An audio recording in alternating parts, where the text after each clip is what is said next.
Senhor Roberto, ex-presidente do Sindafep Paraná. Senhor Roberto, seja bem-vindo.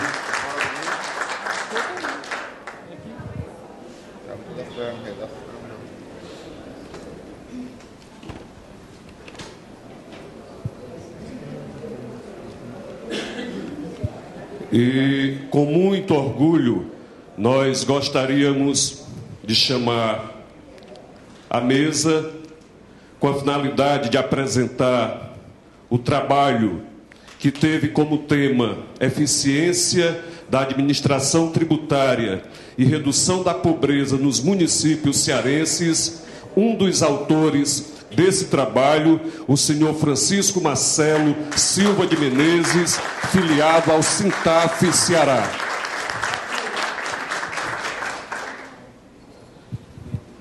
Fazendo por justiça a abordagem no sentido de que o companheiro Francisco Marcelo Silva de Menezes, filiado ao Sintaf Ceará, conhecido carinhosamente por todos nós por Chico Marcelo, esse trabalho, e como eu enfatizava anteriormente, foi uma coparceria do nosso querido Chico Marcelo com outro colega nosso cearense, também filiado ao Sintaf Ceará, o nosso querido Carlos Eduardo dos Santos Marino.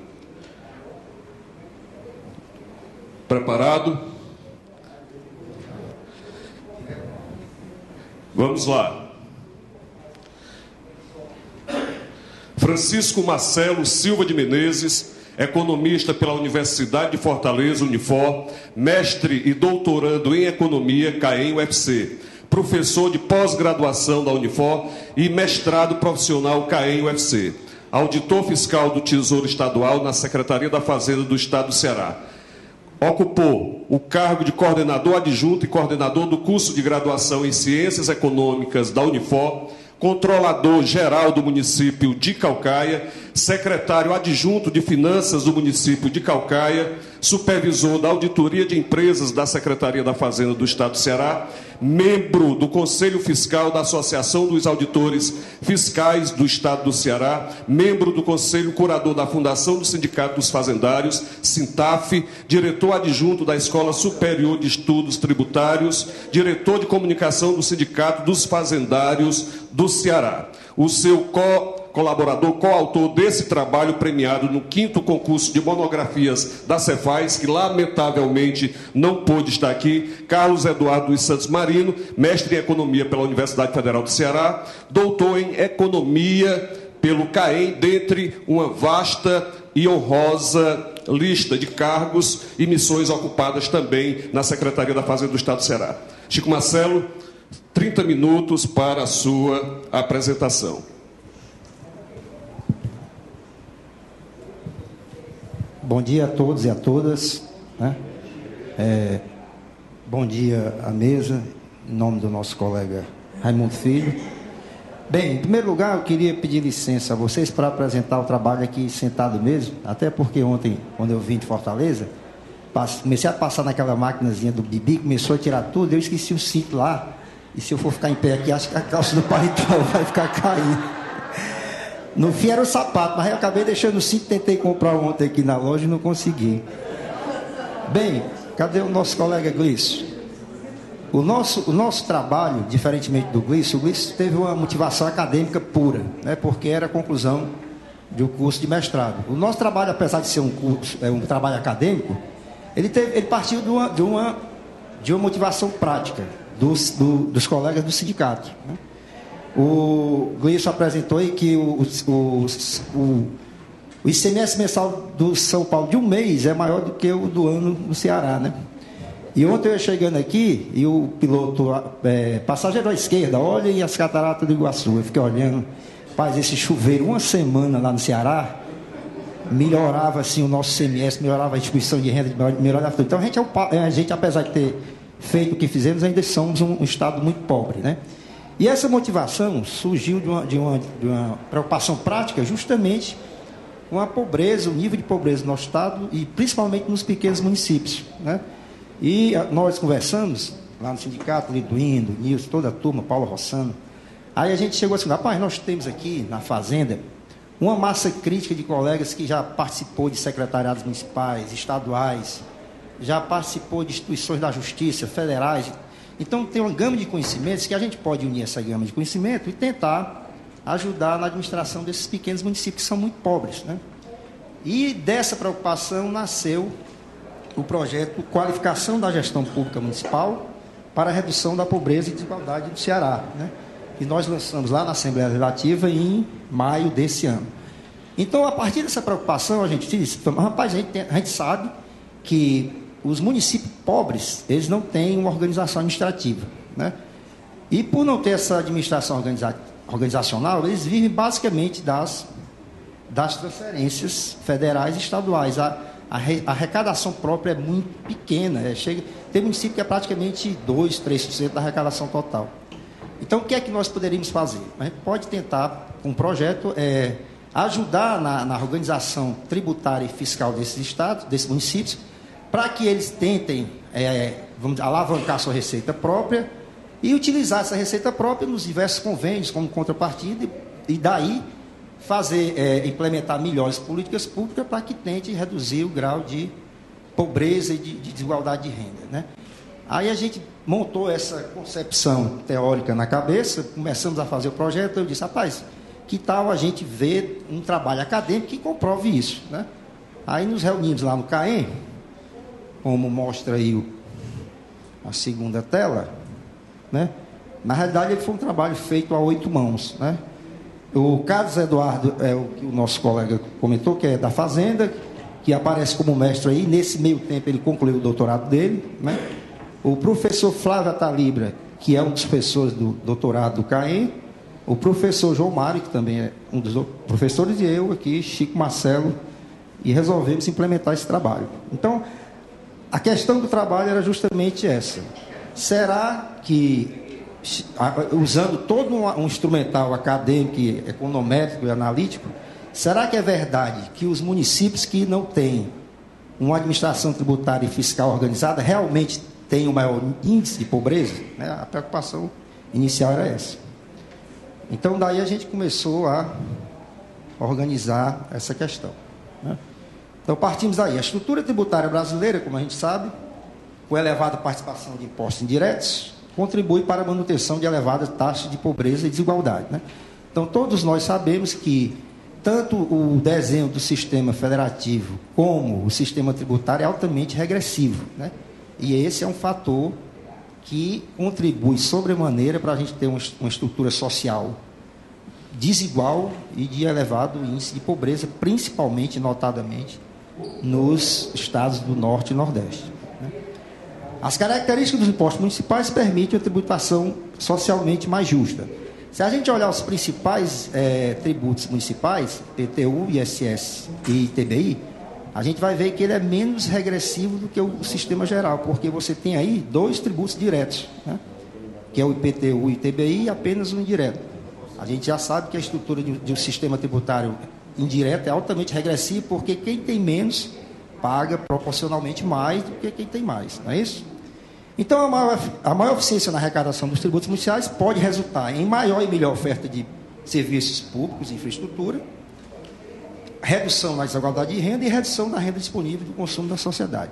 Então, a partir dessas premissas, é aí que a gente vai tentar montar um estudo acadêmico com robustez científica para dizer assim, não, nós estávamos certos, a gente tem que realmente implementar esse projeto, né? E o objetivo, como eu já falei, é o quê? Qual é o efeito do incremento da eficiência técnica na arrecadação de impostos municípios na proporção de pobres, né? A ideia é o quê? Será que eu melhorando a organização tributária e fiscal de município, eu vou ter um impacto nos níveis de pobreza desse município, né? A nossa preocupação inicial era essa. Então, daí a gente começou a organizar o trabalho, né? A metodologia usada foi a seguinte: uma amostra de 86 municípios cearenses, porque nós temos 184 municípios, mas como você vai fazer o trabalho acadêmico, você tem que, nosso amigo Gleice acabou de fazer, a gente tem que depurar os dados, né? E a gente tem que comparar os iguais. Quando a gente começou a analisar os dados, a gente viu que tinha uma série de pequenos municípios que não tinham nem as informações. Lá no Norte e Nordeste é muito comum, municípios muito pequenos, o prefeito ter jogado bola, estudado com toda a população, e tem um obstáculo político muito grande de cobrar certos tributos, como IPTU, né? Então tinha município muito pequeno que a gente pegava lá a amostra, não tinha informação. Então como é que você vai colocar esse município para ser rodado com os outros? Não vai dar um resultado. Em contrapartida, você tinha municípios como a capital, Fortaleza e a região metropolitana, e alguns 2 ou 3 municípios do estado, que eram o que a gente chama na ciência econômica de outliers, né? São aquelas informações tão absurdas do contexto que você não pode usar, porque também vai ter um resultado não significativo, né? Então, depois de fazer essa depuração dos dados, a gente ficou com 86 municípios e analisamos e induzimos 2 técnicas econométricas, que é a análise envoltória de dados, para medir o quê? Nós pegamos o conjunto dos municípios e fomos analisar quais eram aqueles que estavam na fronteira de eficiência da administração tributária e comparar os outros. Então, daí a gente ia ter um índice de eficiência técnica dos municípios. Depois de a gente mensurar esse índice de eficiência, que era o primeiro estágio, a gente partiria para uma análise de regressão. Qual é a ideia da análise de regressão? Ora, se eu coloco o índice de eficiência técnica vis-à-vis ao nível de pobreza, quanto maior a eficiência técnica, espera-se, teoricamente, que menor seja o índice de pobreza. Então, a gente tinha, no segundo momento, fazer essa medição. Bem, na apresentação, eu não vou apresentar as questões técnicas, porque elas são muito específicas, e ela está disponível ali com o nosso amigo lá da operação, que já coloquei lá o trabalho na íntegra. Quem quiser dar uma pormenorizada, vá lá no nosso amigo, né? Então, a partir daí, a gente começou a fazer análise, né? O aspecto teórico básico da administração tributária mostra o quê? A literatura econômica indica que os investimentos ótimos na administração tributária devem ser superiores àqueles calculados em uma simples análise de custo-benefício, né? Como o Glício apresentou no seu trabalho, você tem que ter uma visão diferenciada para o dia a dia da administração tributária como sendo um ponto essencial de arrecadação de recursos para que o Estado, município e União coloque em prática as boas políticas públicas visando toda aquela questão de melhor distribuição de renda, né? Uma sociedade mais justa, uma sociedade desenvolvida, enfim, né? E o segundo ponto indica que investimentos em tecnologia e concessão de autonomia da administração tributária são elementos necessários para os incrementos da eficiência da administração tributária, mas não suficientes. Aí, se você olhar, nós temos a escondida a nossa LOAT aqui dentro, né, Liduino? Nesse trabalho, que é a concessão de autonomia à administração tributária são os elementos necessários, né? Então, é muito importante que você não só dê a boa técnica à administração tributária, mas como tire ela do jogo das pressões econômicas e políticas, enfim, dê autonomia, dê uma organicidade a essa administração tributária para que realmente e efetivamente ela funcione, né? Então, tendo essa visão teórica, a gente partiu para analisar alguns dados, e só a título de informação, a gente vê o nível de dependência que nós temos no nosso estado, que no Norte e Nordeste seguramente se replica, né? Se você olhar aí, cadê o birimbela aqui? Você olhar aqui o nível de transferências, né, do período analisado, você tem que os municípios do Ceará, e isso aí você pode replicar para o Norte e Nordeste em geral, tem uma alta dependência das transferências, né? Em média, cerca de 80%, mas no geral você vai ver que tem municípios que não chega a 90%, 95%, né? Então, essa figura, esse retrato da questão da arrecadação dos municípios Norte e Nordeste, em particular o Ceará, já, vamos dizer, assegura que a nossa intenção de praticar esse projeto era extremamente meritória, né? E ia de encontro ao que a FENAFISCO colocou como na sua questão de participação política, né? Que os sindicatos estaduais cada vez mais intensificaram a sua participação política a nível interno e no relacionamento com as entidades externas, espalhando o seu know-how, o seu savoir-faire, para que você tenha o que a gente chama de cidadania plena, né? Você não só está bem enquanto ser humano, mas você está inserido num ambiente em que todas as pessoas melhorem conjuntamente, né? Então, o retrato aí dessa tabela mostra o alto nível de dependência e a alta necessidade de você melhorar a administração tributária e as receitas próprias municipais no Ceará.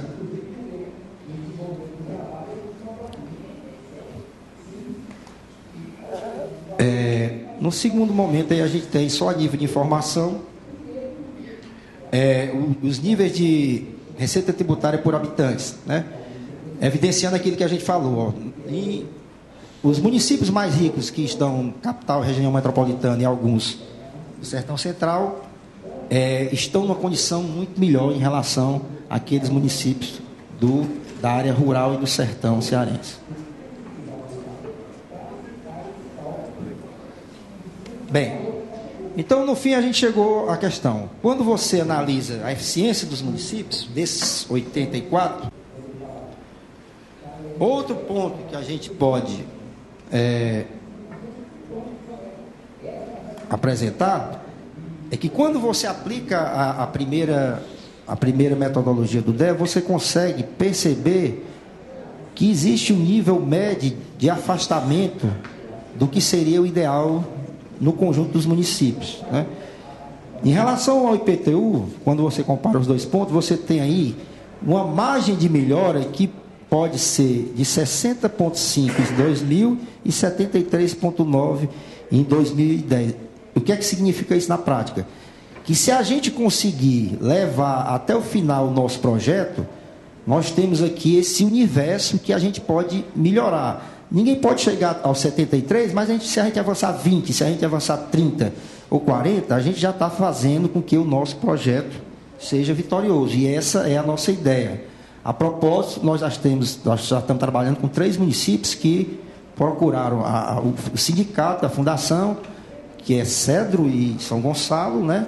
E recentemente Xeramobim. Então, existe uma margem, né? Esses resultados mostram o seguinte, que existe uma margem para você melhorar essa margem, tanto quanto em relação ao IPTU, como ao serviço e ao ITBI, que você pode melhorar a arrecadação própria dos municípios. E, por conseguinte, você ter mais recursos disponíveis para implementar as políticas públicas requeridas, né?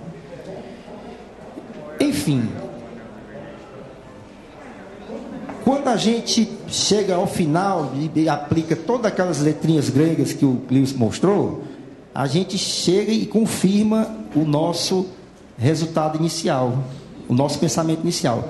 Em ajudando a administração tributária, a gente tem margem para melhorar a condição de pobreza dos municípios do Ceará. Com certeza, vamos dizer, com 90% de certeza, eu acho que a gente pode replicar isso para Norte e Nordeste, né? Porque as condições são muito semelhantes, né? Então, é o que diz o efeito do incremento no trabalho final, né? O efeito do incremento da eficiência sobre a taxa de pobreza. Quando a gente constrói aquele índice de eficiência lá com a técnica do DEA, a gente faz uma regressão, que é aquelas letrinhas lá que o Wilson mostrou, tentando relacionar a eficiência com o nível de pobreza. Obviamente tem outras, no trabalho, se vocês quiserem ver, tem outras variáveis, né? Mas quando a gente faz a regressão em roda, o que é que se espera, teoricamente? Quando eu aumento a eficiência, diminui o nível de pobreza. Ou seja, o sinal da regressão tem que ser negativo. E quando a gente faz todas essas simulações, a gente chega a essa conclusão, né? Então, teoricamente, a gente deu robustez a um projeto iniciado em uma mesa do sindicato, com os colegas, do que a gente poderia fazer para melhorar a qualidade de vida dos municípios do Ceará. Ok? E isso acontece por 2 motivos, né? Os municípios que incrementam a sua eficiência obtiveram recursos extras, que é o ponto inicial para a prestação de serviços públicos, propiciando oportunidades adicionais às pessoas em situação de pobreza. Quando ele aumenta os seus recursos disponíveis, ele pode implementar maiores políticas públicas. recurso disponível para fazer face ao convênio, com a contrapartida, então aumenta o leque de você melhorar a condição da população em geral. E vamos dizer assim, um resultado complementar que a gente observa é o seguinte: quando você melhora uma instituição, aquilo tem o que os economistas gostam de complicar e chamam de spillover effects, efeitos de transbordamento, né? Se você está no ambiente, você melhora uma instituição, aquilo ali vai recair nas que estão próximas delas, né? Então, esse efeito também é notado e é captado numa técnica, né, de mensuração, em que a eficiência técnica reflete o incremento das instituições municipais, que, no fim, também é um objetivo desse nosso projeto, porque não é só a arrecadação, é você levar a educação tributária, é você levar a educação orçamentária, que a gente sabe que é altamente complicado, apesar de a gente já ter avançado em portal de transparência, etc., é muito difícil você entender direitinho um orçamento, né? Então, todos esses outros, vamos dizer, galhos vão aí nessa árvore maior, né? E, como de costume, algumas sugestões são abordadas no final do trabalho. Adotar algumas metodologias de mensuração na evasão fiscal, que o trabalho do Glício bem mostrou como isso tem efeito, né? Desenvolver tecnologia de seleção de contribuintes a serem fiscalizados, efetuar a apuração de indicadores que mensuram a eficiência, aumentar o uso das informações, enfim, uma série de sugestões para modernizar as instituições fiscais, incrementar as penalidades e sinalizar à sociedade que as penas financeiras serão efetivamente aplicadas, evitar penas exageradas, a questão do princípio da capacidade contributiva, intensificar as ações de educação fiscal com ênfase na divulgação dos prejuízos sociais da sonegação, associando os serviços públicos ofertados pelo governo à arrecadação tributária, que é uma coisa que eu sempre bato é um defeito secular do Brasil. A gente veio com essa história de público e gratuito, a gente tem que acabar com isso. Enquanto a gente não acabar com isso, a educação fiscal deve banir essas duas palavras, público e caro, porque aí quando o cara bota na cabeça que é gratuito, ele não se acostuma a reclamar, principalmente norte e nordeste, que a gente sabe que os níveis educacionais são menores. Então é público, é público, agora é caro pra caramba, e quem paga é tudo, né? Esse negócio de gratuito tem que ser banido do dicionário. Desligar o telefone celular na hora da apresentação, sugestões, desculpa. Pautar a legislação tributária de forma a atender os princípios da equidade vertical. Evitar sinalizar qualquer incentivo à evasão, como exemplo, conceder anistias, dispensar o tributo, que infelizmente é uma prática recorrente, que eu acho que não é só do nosso estado, é do Brasil inteiro, né? O velho e famoso refis, ele, no curtíssimo prazo, ali naquele 1 mês, 2, parece ser bom, mas no longo prazo ele é terrível, porque ele passa o incentivo errado aos bons contribuintes, né? Que, rapaz, tu pagou, problema teu, eu nem paguei, estou pagando aqui hoje sem juros de correção monetária e fiquei com essa poupança, resolvi meu problema de caixa, né? Então isso é fundamental. Agora a gente sabe que é difícil porque tem um componente político nisso. Tecnicamente não faz o menor sentido, né? Conceder autonomia financeira e de gestão à administração tributária, que está novamente... Vixe, eu passei não. Está novamente aí inserida aqui a nossa LOAT, né? Enquanto a gente não avançar nos 3 níveis de União, Estado e município para uma administração tributária realmente autônoma e independente, é muito difícil você, para ser técnico, chegar na fronteira de eficiência, lá que a gente bota, né? Você vai ficar sempre ali abaixo dela. Modernizar e atualizar a legislação tributária, que é uma coisa que tem que ser recorrente, porque o mundo é dinâmico, né? O mundo dos negócios. Enfim, depois de tudo o que dissemos, o que é que a gente chega à conclusão? De que o que a gente pensou lá no início, de forma bem amadora, é confirmado pelo trabalho acadêmico de peso, né? O incremento da eficiência tributária dos municípios, além de ser uma política pública desejável pela ótica das finanças públicas, tem também uma função complementar para a redução do nível de pobreza, convergindo com os objetivos de política de desenvolvimento econômico, né? Talvez a maioria dos que estão aqui, a maioria que está aqui é nordestino, ou tem alguém centro-sul, sulista? Tem alguém do Paraná por aqui? na mesa. A título de informação, no último slide aí eu fiz uma comparaçãozinha, só para a gente ver que no Norte e Nordeste, município pobre é município, agora não, porque eu não estou querendo deixar para o final.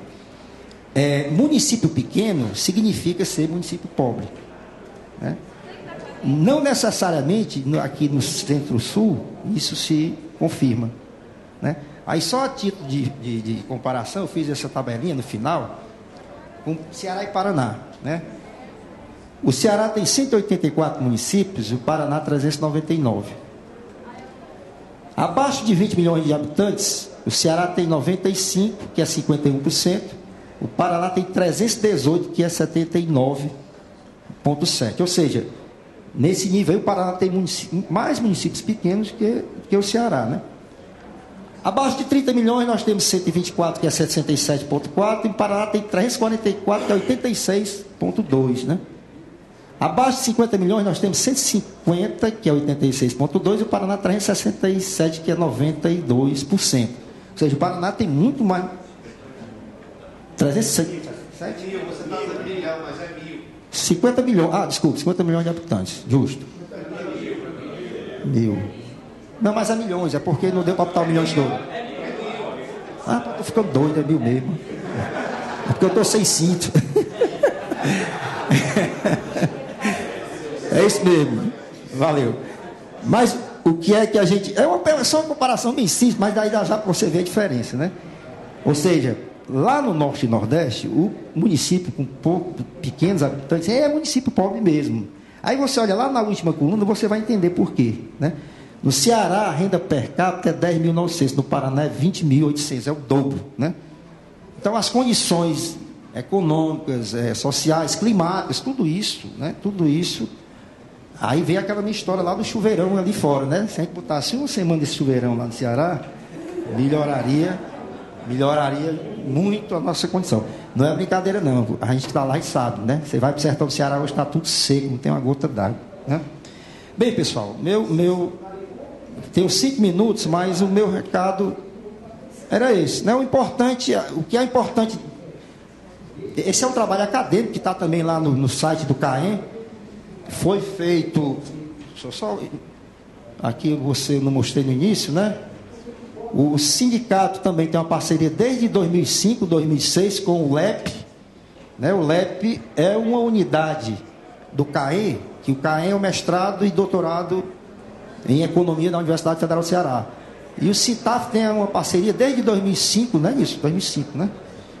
Com o Laboratório de Estudo da Pobreza, que é um laboratório que está constantemente produzindo trabalhos com essa visão de distribuição de renda, né, de nível de pobreza, e esse trabalho também está contido lá no site do CAEM e da UFC, certo? Do LEP, né? Então, basicamente era isso, a gente mostrar que de uma preocupação, vamos dizer, social, de desenvolvimento, de um bate-papo, de um grupo de colegas do sindicato, nasceu essa ideia. E essa ideia foi, vamos dizer, robustamente corroborada pelo um trabalho acadêmico, né? Eu não apresentei aquelas letrinhas todas, mas elas estão lá no trabalho todinho também, né? Porque aquelas letrinhas dão assim o cara olha a letrinha, rapaz, isso é sério mesmo, eu não estou entendendo, cara. Né? Então, mas está lá o trabalho completo, viu? E quem quiser dar uma fuçada nele aí, está lá com o nosso amigo ali no áudio. Bem, é só isso. Um abraço, obrigado.